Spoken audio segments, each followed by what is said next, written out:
नमस्कार दोस्तों, स्वागत है आप सभी का हमारे YouTube चैनल आरजे करिश्मा वेब स्टोरीज में। कहते हैं सच कठोर हुए बिना भी बोला जा सकता है। कई बार हम अपनी सच्चाई बयां करते हैं और उस समय हम कठोरता का इस्तेमाल करते हैं, लेकिन ऐसा कर पाना हमेशा संभव नहीं होता कि हम हमेशा आराम से विनम्रता से बोले। एक ईमानदार दोस्त की सबसे बड़ी जिम्मेदारी होती है कि वह सच्चा ही हो।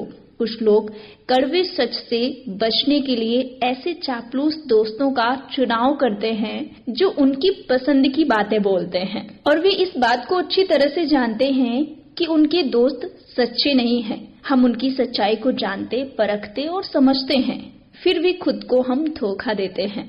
सच्ची आलोचना तकलीफदेह हो सकती है।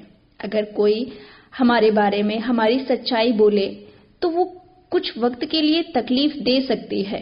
अगर हमारा परिचय बहुत सारे लोगों से हो मगर दोस्त बहुत ही कम हो तो रुककर अपने रिश्तों को गहराई से जरूर परखें। ईमानदारी की कमी को चतुराई, जनसंपर्क और राजनीति का नाम दे दिया जाता है। क्या असलियत ऐसी ही है?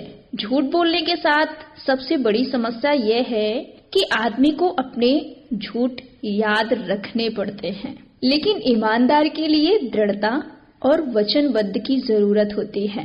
अब जरा सोचिए कि हम लोग इन बातों की दोषी कितनी बार रहे हैं, जैसे छोटे छोटे सफेद झूठ बोलना, चापलूसी करना, सच्चाई छिपाना या आधा सच बोलना, चुप रहकर सबसे बड़ा झूठ बोलना। तो हमारे बड़े बुजुर्गों का कहना है कि खुद को एक ईमानदार इंसान बनाएं तो आप निश्चिंत हो सकते हैं कि दुनिया में धूर्त आदमी कम हो गए, क्योंकि शुरुआत हम अपने से खुद से कर सकते हैं। अब आप लोगों को एक कहानी सुनाते हैं, जो कि इस कहानी का शीर्षक है विश्वसनीयता। और ये कहानी आप लोगों ने कई बार सुनी होगी और ये कहानी आप लोगों को भी आती होगी।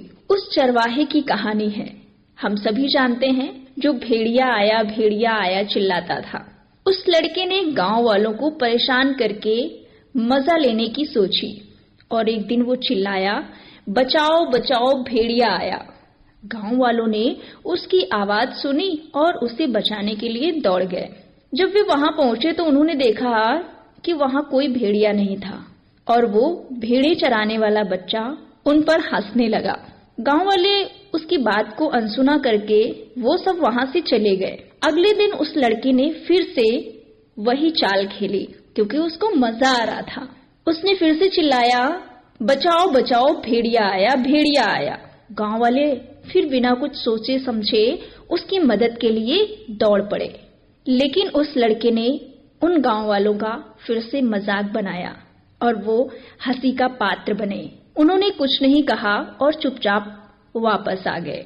एक दिन वो लड़का जब भेड़ों को चरा रहा था तो उसने सचमुच एक भेड़िया देखा और मदद के लिए जोर जोर से चिल्लाया। अब गांव वालों ने उस लड़के की आवाज तो सुनी मगर उसकी मदद के लिए कोई नहीं आया। लोगों ने सोचा कि लड़का फिर वही चाल खेल रहा है, हम लोगों के साथ मस्करी कर रहा है, और उन लोगों ने उस पर यकीन नहीं किया और नतीजे के तौर पर उसकी भेड़ें खाई गईं और उसका नुकसान हो गया। तो इस कहानी से मुझे तो यही समझ आया, जब लोग झूठ बोलते हैं तो वो अपनी विश्वसनीयता खो देते हैं। लोग उन पर भरोसा, विश्वास करना छोड़ देते हैं और उसे हमेशा फालतू समझते हैं। एक बार जब वो व्यक्ति अपनी विश्वसनीयता खो देता है तो सच बोलने पर भी कोई उसका विश्वास नहीं कर पाता। कहते हैं एक अच्छे चरित्र का गुण ही है ईमानदारी। तो कैसे लगे आपको आज के हमारे विचार, आज की कहानी? आप हमें बता सकते हैं कमेंट्स बॉक्स में। धन्यवाद।